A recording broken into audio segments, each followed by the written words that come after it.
অনেকেই মনে করে বার্গার বানানো অনেক ঝামেলার একটি কাজ, অনেক নামি দামি মশলা লাগে, কিন্তু সে ধরনের কোনো প্রবলেমই নেই। ঘরে থাকা যে কোনো সামান্য উপকরণ দিয়েই কিন্তু এই রকমের বার্গার আপনারা বাসায় তৈরি করে বাচ্চাদের খুশি করে দিতে পারেন। শুধু বাচ্চা নয়, বড়রাও এই বার্গারটা খুবই পছন্দ করে। তো কিভাবে বাহিরে কেনা স্বাদযুক্ত বার্গার ঘরেই আপনারা তৈরি করতে পারবেন সেটারই রেসিপি আপনাদের সামনে আজকে শেয়ার করব। আসসালামু আলাইকুম, আমার চ্যানেলে নতুন একটি রেসিপি দেখার আমন্ত্রণ জানিয়ে শুরু করছি আজকের রেসিপি। এখানে আমি কিছু মুরগির মাংস নিয়েছি হাড্ডি ছাড়া, আর এই মাংসটা কতটা পাতলা পাতলা করে কেটে নিয়েছি সেটা দেখে নিশ্চয়ই বুঝতে পারছেন। একেবারেও বেশি পাতলা করা যাবে না, আবার একেবারে বেশি মোটাও করা যাবে না।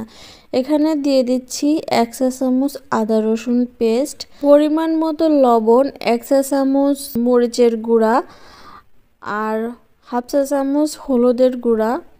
এগুলো আপনারা কিন্তু আপনাদের পরিমাণ অনুযায়ী ব্যবহার করবেন।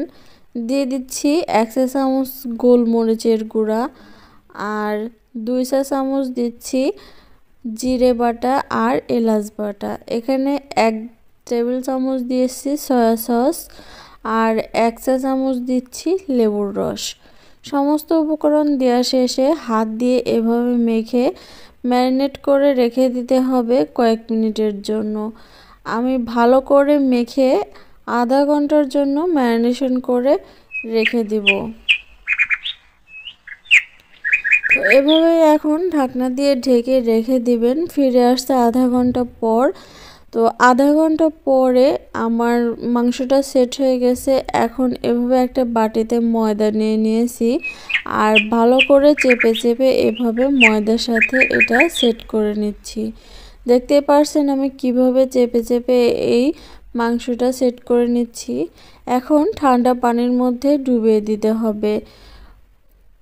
অবশ্যই এখানে ঠান্ডা পানি ব্যবহার করবেন। ঠান্ডা পানির মধ্যে দিয়ে একবার চুবিয়ে নিয়ে আবারও ময়দায় কোট করে নিতে হবে।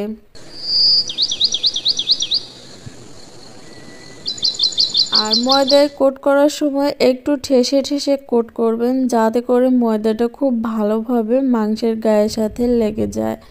এতে করে মাংসটা ভাজার সময় খুবই ক্রিস্পি হবে আর খেতেও ভালো লাগবে।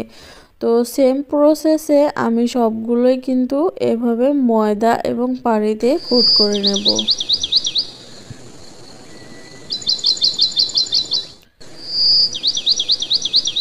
সবগুলো প্রসেস ঠিকঠাক যদি ফলো করেন একেবারে রেস্টুরেন্টের চেয়েও বেশি টেস্টি হবে বাসায় তৈরি এই বার্গার। তো এখন ভেজে নেওয়ার পালা। কড়াতে দিয়ে দিচ্ছি পর্যাপ্ত পরিমাণে তেল। তেলটা এখানে একটু বেশি পরিমাণে দিতে হবে, না হলে আপনার চিকেন ফ্রাইটা ক্রিস্পি হবে না। তো এখন একে একে চিকেনগুলো দিয়ে দিচ্ছি।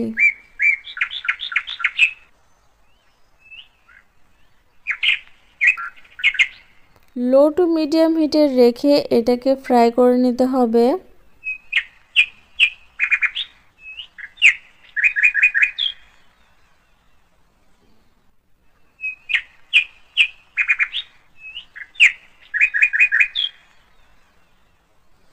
আর মাঝে মাঝে এভাবে উল্টে পাল্টে দিতে হবে।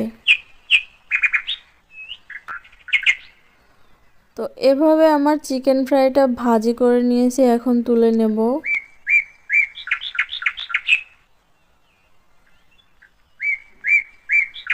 এখন আমি বার্গারে যে সসটা হয় সেটা বানিয়ে নেব।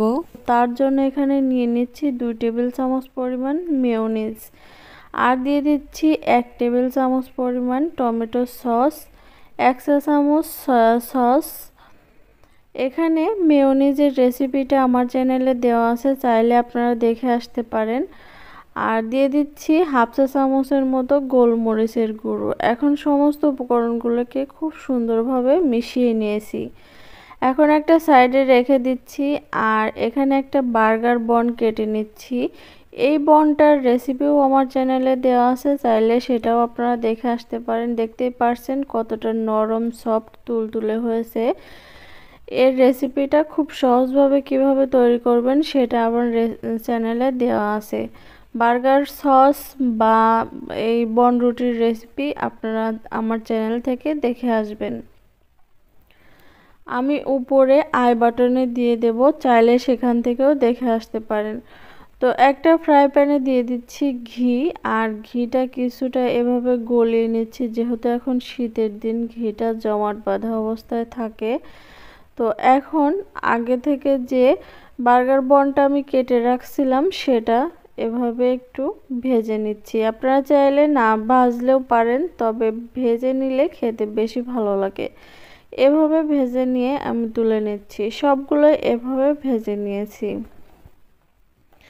এখন এখানে দিয়ে দিচ্ছি বার্গার সস। নিচের পাটে আমি খুব সুন্দর করে এই বার্গার সসটা মাখিয়ে নেব।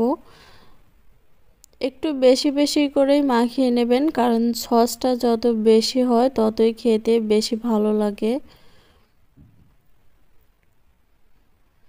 তো সসটা মাখানোর পর এখন আগে থেকে যে টমেটো আমি কেটে রেখেছিলাম এরকম স্লাইস করে, সেটা এখন দিয়ে দিচ্ছি। আপনারা আপনাদের পছন্দ মতো সবজি এখানে দিয়ে দিতে পারেন, চাইলে কেউ পেঁয়াজটাও ব্যবহার করতে পারেন।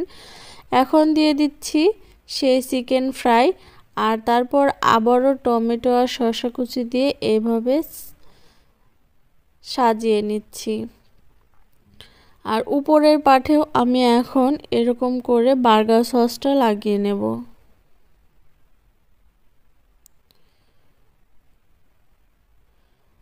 আপনারা চাইলে লেটুস পাতা দিয়েও এই বার্গারটা সাজিয়ে নিতে পারেন। তো আমার হাতের কাছে আজকে লেটুস পাতা নাই, তাই আমি দিলাম না। তো এইভাবে বার্গার সসটা আপনারা খুব সহজে বাসায় তৈরি করে নিতে পারবেন। নামি দামি রেস্টুরেন্টের চেয়েও বেশি টেস্টি হবে এই বার্গারগুলো খেতে। স্ক্রিনে আপনারা দেখতেই পাবেন আমি বার্গারের রেসিপিটা, মানে বার্গার বন যেটা হয় সেটার আর মেয়োনিজের রেসিপিটা দিয়ে দেব। আপনারা চাইলে সেখান থেকে এটা দেখে আসতে পারেন। তো ভালো লাগলে লাইক, কমেন্ট এবং বেশি বেশি করে শেয়ার করে দেবেন। এরকম নিত্য নতুন সহজ রেসিপি পেতে আমার চ্যানেলটা সাবস্ক্রাইব করে পাশে থাকা বেল বাটনটা অন করে দেবেন, তাহলে পরবর্তীতে যখনই কোনো এরকম লোভনীয় রেসিপি আপলোড করব নোটিফিকেশন খুব তাড়াতাড়ি সবার আগে আপনাদের কাছে পৌঁছে যাবে। তো সবাই ভালো থাকবেন, সুস্থ থাকবেন। আল্লাহ হাফেজ।